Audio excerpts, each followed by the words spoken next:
Hey guys, this is Nate here, and this video is hopefully a short and comprehensive video for OBS, which I don't expect you to fully understand OBS right off the bat after this, but at least have it set up so that we can all stream on the same settings. So I'm gonna go over the settings that I have and just a brief overview of OBS. That way you can copy this. You can use this video to copy it, make it easier. The OBS, if you don't know, is actually free. You just go Google search OBS, download it. It is what the large majority of people who stream and record for YouTube and Twitch use OBS. Yes, there's a few other ones. I have DxTory, Fraps, XSplit, and OBS. So I've used 4 different screen capture and game video capture software, and I, like many, prefer OBS over everything. So first, let's go over the settings. Unfortunately, I couldn't get OBS to recognize itself as a window in window mode, so I had to screen or monitor capture. So OBS is capturing the monitor, which capturing OBS, which is capturing the monitor, which capturing the OBS, basically infinitively. So yeah, just kind of ignore that. So let's go over settings real quick. For the most part, settings are going to be baseline. There's not a lot you have to change. Just want to make sure just to basically say go through your settings and make sure they match mine. That's basically as simple as I can say it.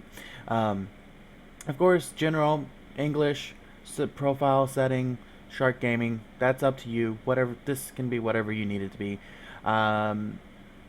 Enable curse over projector. I actually don't know what it is. I think this is default turned on. I think I turned this on possibly by trying to get my certain videos. I want the mouse itself to actually show up. This is not what that does. So, oops, my bad. Don't do that. We'll just cancel that. I don't want to change any of my settings. All right, encoding. This is actually where it starts to get important. You want 2 times 264 encoder. Leave CBR on. Leave the quality. Enable CBR padding. Leave all that alone. You want to make sure, for now at least, that your max bit rate is 2,500.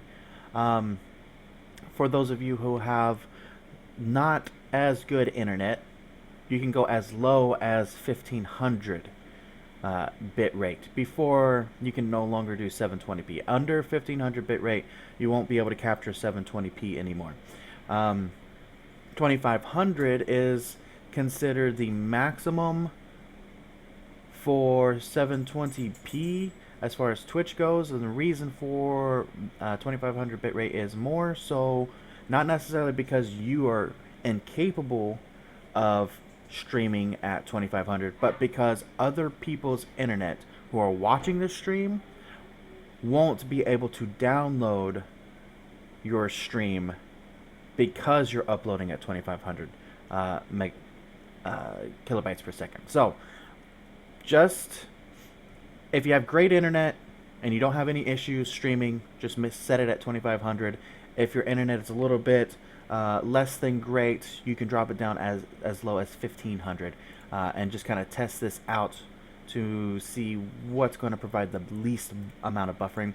Encoding for sound audio, you want AAC 128 4400 hertz and stereo. It's this is pretty standardized across pretty much all things sound quality recording. You can go higher, 4800, but it's not going to make a huge difference. Our ears can't hear it, I don't think. And this is going to have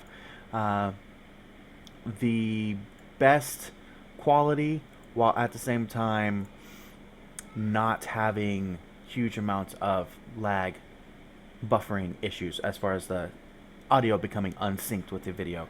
The broadcasting settings, another important one. You want your mode to be live streaming. Twitch or YouTube, depending on what you're actually doing. For the most part, most of you, I believe, are going to be using Twitch for live streams. There might be a couple of you who live stream on YouTube. So you actually have the ability to switch between the two. You're going to want to switch or change your FMS URL to the closest server to where you live. So I currently live in Phoenix, Arizona, the San Francisco, California, or the Los Angeles one are the two closest ones. I can also do San Jose, but I just go out of San Francisco because I know where that is compared to me. So it works out pretty well. So just choose whatever the closest server is to you. Here it goes the stream key. Now I deleted the stream key before starting because I didn't want to accidentally stream this to Twitch, but the Twitch key that Corel will provide you, you will paste here, and you need that before you can actually get into Twitch. Like, it won't upload to Twitch unless you have the Twitch key here, which someone will have to provide you to. Same thing for YouTube. There's a Twitch or a YouTube key code as well. Leave everything else pretty much the same. Auto reconnect timeout 10 seconds. Here you want to, if you are recording, which we suggest that you do, you're going to choose the file path. You can simply do that by going into a document, videos, mine's in videos, and creating a folder, which mine is this one right here, which I've labeled raw because that's literally what it is, raw footage. And anytime I record, it automatically goes into this raw folder. Then to take it one step farther,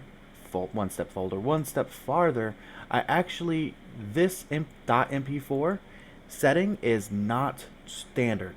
I actually had to go in and erase, I think it automatically goes to WMV. I erased it and made it .mp4 because it worked better with my video editor. I also had the idea that it would upload directly to YouTube without actually having to be able to edit it or anything. That didn't turn out to be well. Like, you can upload it directly, but it's extremely slow, so it doesn't work. So my setting, I just left it alone because it still works just fine. Yours will not say .mp4, just so you're aware of that. So don't be confused when you go to search your file path and it doesn't say .mp4, because I did that on purpose. No changes. Video, you want to make sure that you are using your GPU, obviously, to capture your video. I have it at 720p, so 1280 by 720 gives you the aspect ratio of 16:9 automatically. And then your downscale, of course, you want to keep it at 720p. And I run at 60 frames per second. If you have a higher encoding, you can run at 60 frames per second if you need to go to a lower encoding. If you have 1500 kilobytes per second for your encoding instead, change this to 30 frames per second. This number is going to increase the amount of information required to be encoded, uploaded, downloaded, and then rendered by the viewer's computer. So if you don't have a computer or internet that can handle 60 frames per second, make it 30 frames. Leave disable arrow alone, and then move on to audio. Don't change anything, thank you. Here, again, from here on out, it's pretty much going to be default settings. So you have whatever you're using for your microphone. I have a microphone USB audio device here, which is my headset. And the annoying thing I find about it is because of how my setting is set up, and I use my computer for work as well. This actually, I have to go in every time before I record or stream. I have to come into settings and I have to click on audio and switch it to the microphone and hit apply every single time. I have to do it, otherwise my microphone won't work. So if for some reason your microphone isn't working, check the audio settings to make sure it's OBS is recognizing your microphone. Stop OBS, like stop all the previews, settings, everything, and then restart it. It should pick it back up after that. Other than that, everything else here, leave alone. Hotkeys. Again, these are going to be for you. I have mine set to the numeral pad, 1, 2, 3, 4, etc., etc., etc.